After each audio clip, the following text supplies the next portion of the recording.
So the FBI is sick of waiting at his house. It's been 2 days. We know he is not coming home. We have to think fast because the Sharky ship is going to sail in 9 days. We asked the family of Thomas. The mom said they had a long history with a yellow and red ship. Thomas's father was the captain of the yellow and red ship in 1985, but in 2007 it sank and his father died on the ship. They did not tell Thomas what happened to his father, but they told him his father was a captain of a yellow and red ship. That's all.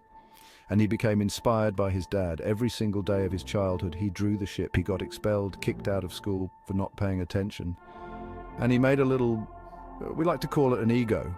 It was like his father was his ego. He acts like him. They got him this yellow and red boat that can float for children. It was for pools, but Thomas kept begging them to go in the middle of the ocean. They took him to a lake, and one day they thought he would love to go to the ocean, so they brought him to Ocean City, and that was the biggest mistake they made. He ran out of the car fast and took his boat.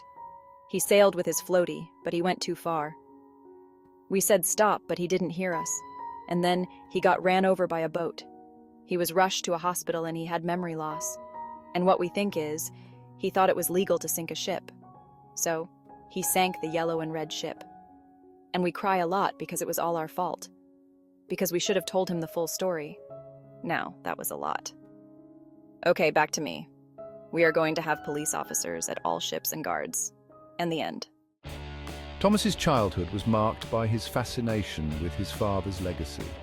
He would spend hours drawing the yellow and red ship, dreaming of the adventures his father had. His mother remembers how he would play with the toy boat they gave him, always imagining himself as a captain on the high seas. Every single day he would talk about being a captain just like his dad. It was his dream, his passion. We thought it was harmless, just a child's imagination running wild. I always wanted to be like my dad. He was my hero. I didn't know what really happened to him, but I felt connected to him through that ship. Thomas's obsession with the ship grew stronger over the years, leading to moments of joy and eventually tragedy. Thomas was always fascinated by the ocean. His father used to take him on the ship, showing him the ropes, you know? He wanted to be just like his dad. I remember those days vividly. The smell of the sea, the sound of the waves crashing against the hull. It was like a second home to me. But on that fateful day in Ocean City, everything changed. The storm came out of nowhere, catching everyone off guard. Thomas was there on the docks, watching in horror as the ship struggled against the raging waters. We were devastated. The ship was lost. Everybody was screaming that a kid was in the water. Thomas was never the same after that day.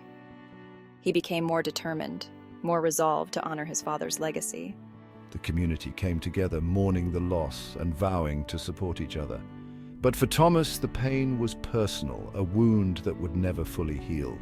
We increased security at the docks, ensuring that such a tragedy would never happen again.